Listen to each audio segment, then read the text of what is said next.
Let's take a look. Under pressure as protests break out across Russia. More than 1,000 arrested after Putin's order to call up more troops. Our Thank you, Chief Spider Global from Affairs Mars. correspondent Martha Raddatz has more for us this morning. Good morning, Martha. Good morning, Michael. This morning, President Putin making clear he will not back down in Ukraine despite significant setbacks, not only reminding the world that Russia has nuclear weapons, but calling up hundreds of thousands of men to join the war effort, a move that prompted... I made jokes about this yesterday or 2 days ago when it first came out, and I was like, hey, special operation, but also these guys are, 300,000 guys to do victory laps. That's what it is, totally.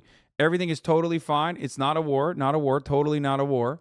But also, maybe it is a war. I don't know. It seems like a war is happening. Widespread protests. This morning, more than 1,000 Russian protesters detained by Russian police after taking to the streets. Young men chanting, "I don't want to die for Putin." Mothers screaming, "Send Putin to the trenches, let our children live." This after President Putin suddenly announcing he would call up I want to know what the MAGA communists that are like super fucking pro-Putin, who say I'm a fake leftist, have at this very moment about this war that's going on. I always think about those guys, like all 8 of them. 300,000 men for military service after his massive losses in Ukraine. That's a thing. Not only is that a thing, but that's a thing that people think I am, regardless of the hundreds of thousands of dollars that this community has raised with me donation matching as well for Ukrainian victims. But, that's unimportant to this matter. Putin called the move necessary and urgent, causing not only protests but panic. Within hours of the speech, citizens flooding the airports, with nearly all international flights out of Russia sold out.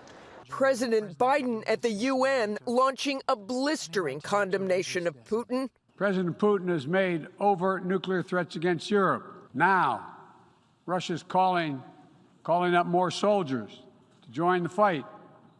And the Kremlin is organizing a sham referenda to try to annex parts of Ukraine. This world should see these outrageous acts for what they are. Biden saying the world's blood should run cold over the invasion of Ukraine. Ukraine's President Volodymyr Zelensky in a pre-recorded speech to the UN calling for more military and humanitarian aid. A crime has been committed against Ukraine, and we demand just punishment. The crime was committed against the values that make you and me a community of the United Nations. And Ukraine demands punishment for trying to steal our territory. This comes as the battle on the ground continues to rage, with Russia vowing it will regain lost territory. ABC's Tom Sufi-Burridge is in Kharkiv in Ukraine's northeast. We heard loud explosions here in central Kharkiv overnight, not far from here. As you can see, Russia is wrecking this city. But we're also hearing a lot of outgoing fire from the Ukrainians. Ukraine now trying to push east into the Donbass. Ukrainian forces trying to capitalize on their momentum before the weather turns, the ground softens, and any offensive becomes much harder. But amidst the carnage and Putin's alarming escalation, some good news. 2 Americans, Andy Huyn and Alex Druki, have been freed. The 2 men who joined the fight in Ukraine had been held as... Bro, what the fuck is homie doing?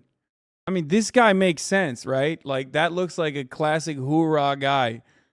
What's this homie doing, bro? You got a walking stick. What are you doing in Ukraine, brother? What the fuck? Yo, people are crazy. He's an ex-Hasanabi head? Wait, really?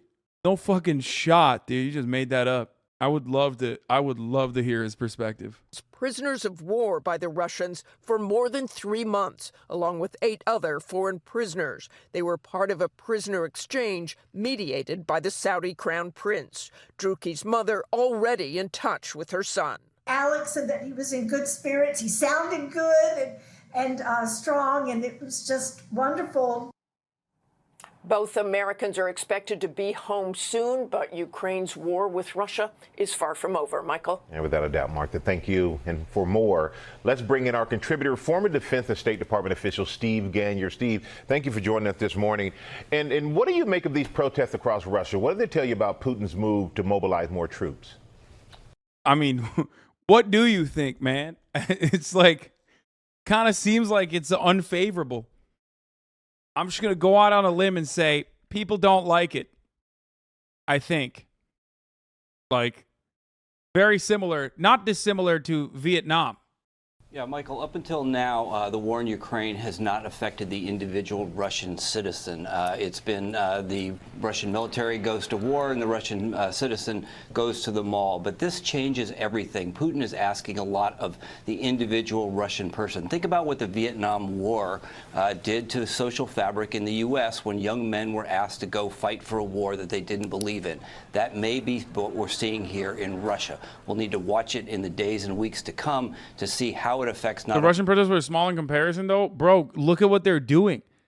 If they catch you protesting in your military age, I heard that they literally fucking force you to the front lines immediately. Okay, you can't say pre-watch to that. It's the most obvious fucking take. That, like, young men don't want to fucking die in battle because some dickhead decided to do the most unimaginably insane thing, which is invade Ukraine. Like, straight up. Absolutely psychotic thing.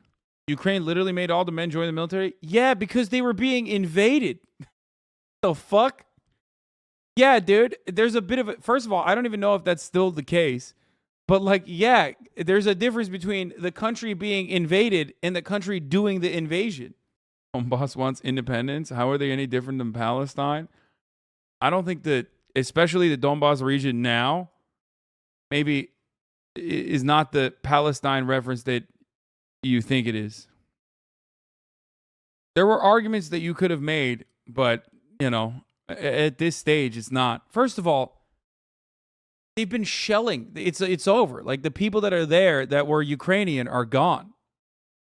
There was shelling that was ongoing leading up to the invasion that led to 14,000 people dying. There were so many diplomatic avenues.